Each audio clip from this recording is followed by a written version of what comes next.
भद्रं नो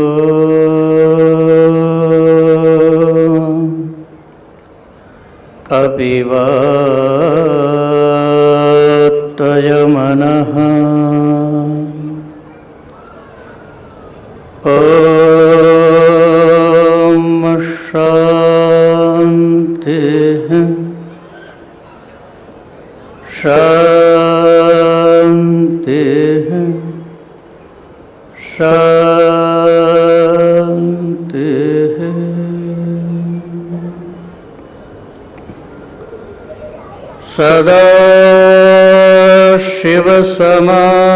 सदाशिवसमारम्भा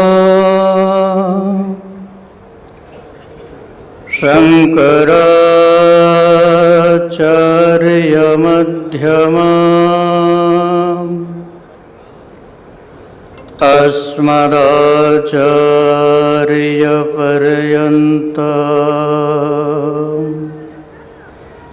वन्दे गुरुपरम्पराम् वन्दे गुरुपरम्पराम्।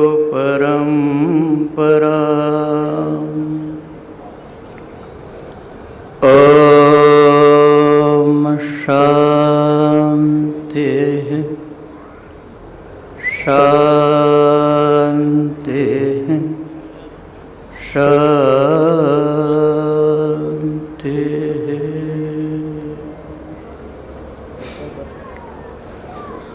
ओम शिव शिव शिव शिव शिव शिव शिव। सर्वप्रथम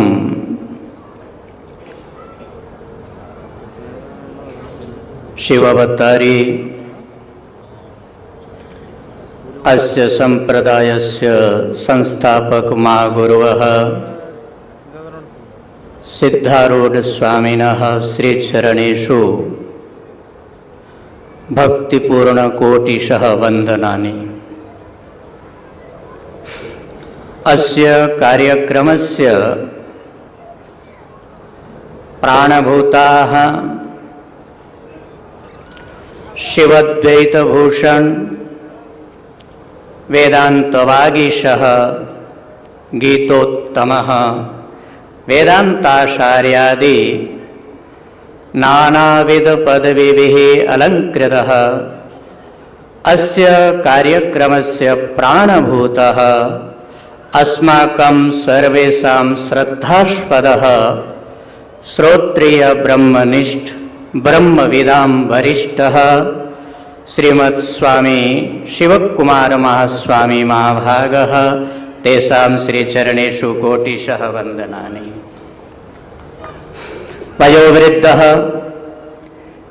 ज्ञानवृद्धः गुणश्रेष्ठः अस्यायाः सभायाः आदर्शभूतः प्रेममूर्तिः शिवानंद महास्वामिनः स्वामिनः श्रीचरणेषु कोटिशः वन्दनानि। मम सद्गुरुकल्पः ज्ञानश्रेष्ठः ज्ञानिनः रामकृष्णमठस्य महास्वामिनः निर्भयानन्दस्वामिनः स्वामिचरणेषु कोटिशः वन्दनानि। सन्ति अस्मिन् वेदिकोपरि बहवः तपस्विनः ग्रामेषु ग्रामेषु मठेषु मठेषु तपम् आचरन्तः जनान् ज्ञानं प्रदायताः यतिवर्याः तेषां श्रीचरणेषु कोटिशः वन्दनानि।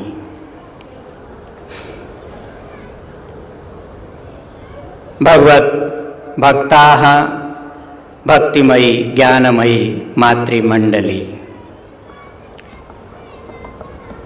I am very sorry I cannot speak in Kannada. Ellerigu namaskaram.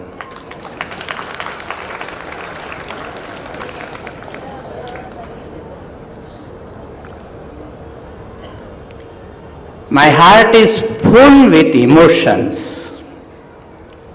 It is quite difficult to express myself fully, but I would try my level better to express my emotions in Hindi. I hope all of you will be able to understand what I mean and what I want to say for Swamiji, for this program and for today's topic. First of all, here is a mystery. Only Vedantis can understand. The mystery is a person who never ever born, who is Nitya Mukta Suddha Buddha Swarupaha, celebrating his 80th birthday. My holy pranamas to Swamiji.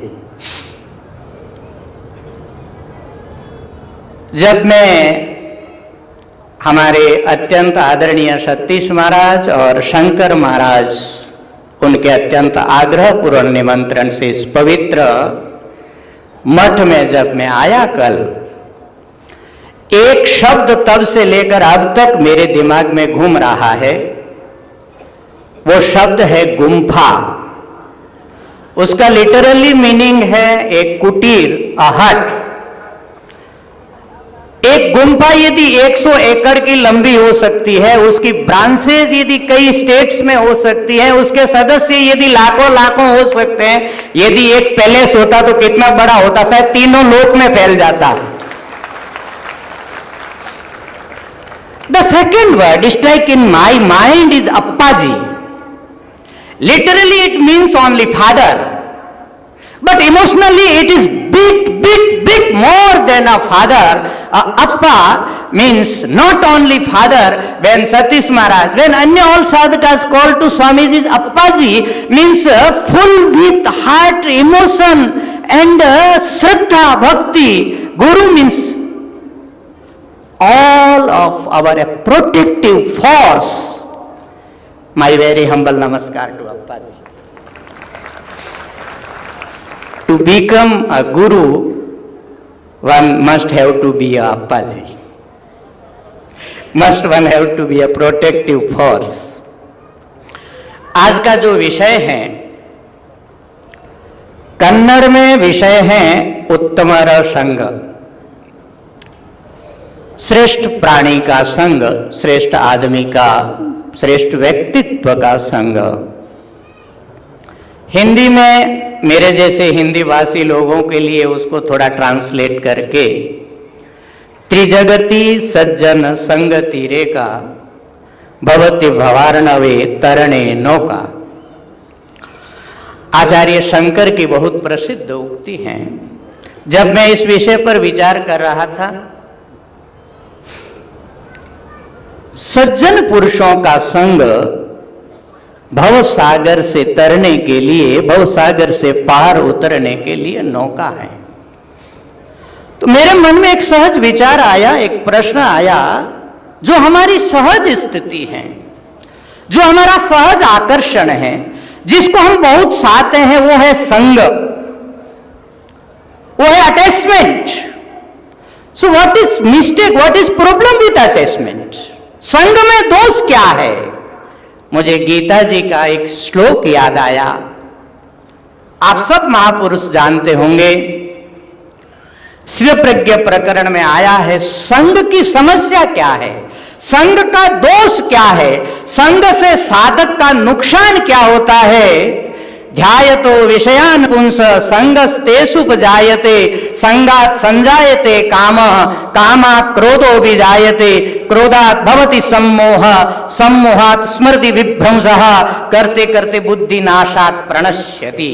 संग आदमी को, व्यक्तित्व को विनाश में ले जाता है, संग व्यक्ति को नष्ट कर देता है, संग व्यक्ति को जन्म मरण के चक्कर में बांध करके रखता है। संग में पड़ा हुआ व्यक्ति कभी भी परमात्मा की आराधना करके मुक्त नहीं हो सकता।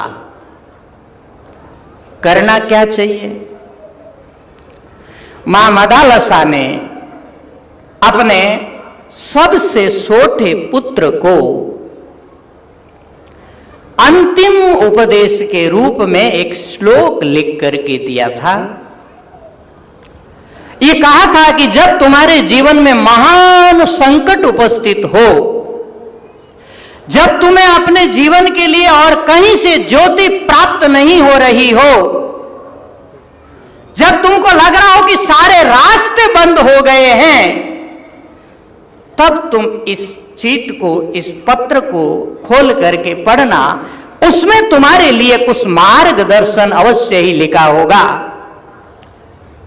आपने वो कथा सुनी होगी जब उनके मामा जी ने उसके राज्य के ऊपर आक्रमण किया सेनापतियों के साथ मिलकर के। अंतिम घड़ी में जब उनके ऊपर प्राण का संकट था, तब उनको मां की वो बात याद आई। उन्होंने उस पेटिका को खोला, उसमें से वो पत्र निकाला और उसमें जो लिखा हुआ था वो पढ़ा। वहां पर एक श्लोक लिखा था, संगः सर्वात्मना हेयः सचेत त्यक्तुम न शक्यते स सद्भि सकर्तव्यम सताम संगो हि भेषजम। हमारे महापुरुषों की तरफ से, गुरुओं की तरफ से, शास्त्रों की तरफ से जो हायर इंस्ट्रक्शन है साधकों के लिए, वो यही है, संगः सर्वात्मना हेयः त्यागेने के अमृतत्वमांशुः। ये उपनिषद का उपदेश है। एकमात्र त्याग से ही अमृत तत्व को प्राप्त किया जाता है, और त्याग में ही सबसे प्रथम जो त्याग है वो संग का त्याग है। संगः सर्वात्मना हेयः, सब प्रकार से संग का त्याग करना आत्मकामी साधक के लिए अनिवार्य शर्त है। ससे त्यक्तुम न शक्यते, परंतु अनंत जन्मों के अभ्यास के कारण झटिति हम यदि संग को छोड़ने में समर्थ ना हो, हमारा वैराग्य इतना प्रबल ना हो, हमारा विवेक इतना उद्भूत ना हो, हमारा ज्ञान हमारा साथ न दे रहा हो, हमारा मन हमसे विद्रोह कर रहा हो कि ना हमको छोड़ना नहीं है, हम छोड़ नहीं सकते, तो क्या करना चाहिए? Then the second advice is सद्भि सकर्तव्यम। जो संग की आदत है, जो संग करने का हमारा नेचर है, जो संग करने के लिए हम बाध्य हैं, वो संग फिर महापुरुषों का करना चाहिए, संतों का करना चाहिए, उत्तम पुरुषों का करना चाहिए।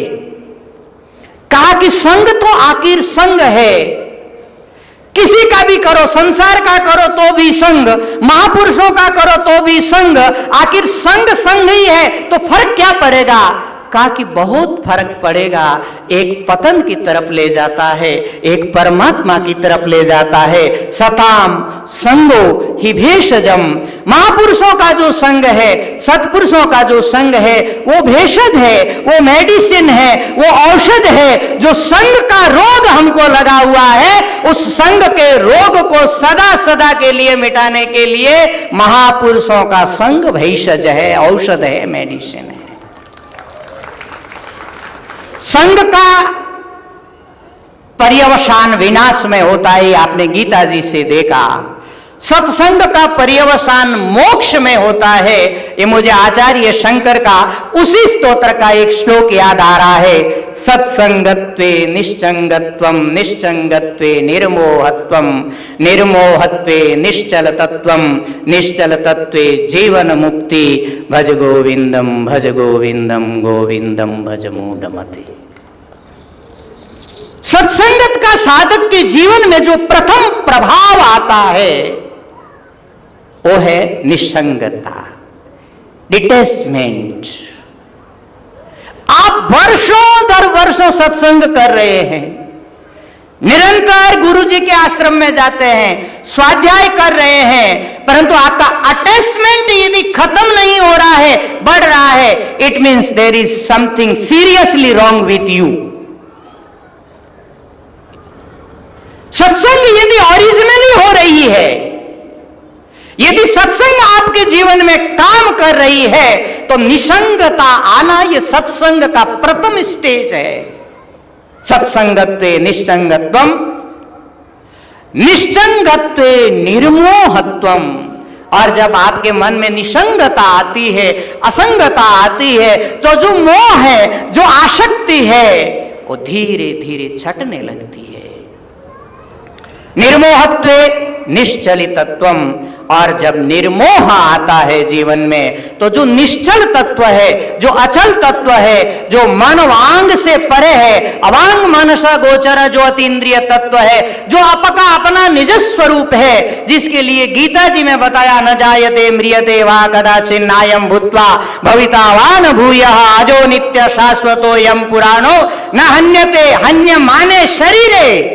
ये जो आपकी रियलिटी है, ये निश्चल तत्व आपकी शुद्ध बुद्धि में स्फुरित होगा।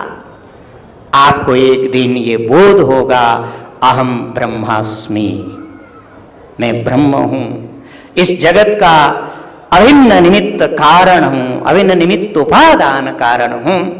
ये उपलब्धि ही जीवन को कृतार्थ कर सकती है। मैं श्रद्धेय स्वामी जी की चरणों में कोटिश वंदन करूंगा। समय की मर्यादा को देखते हुए मेरी वाणी को विराम दूंगा।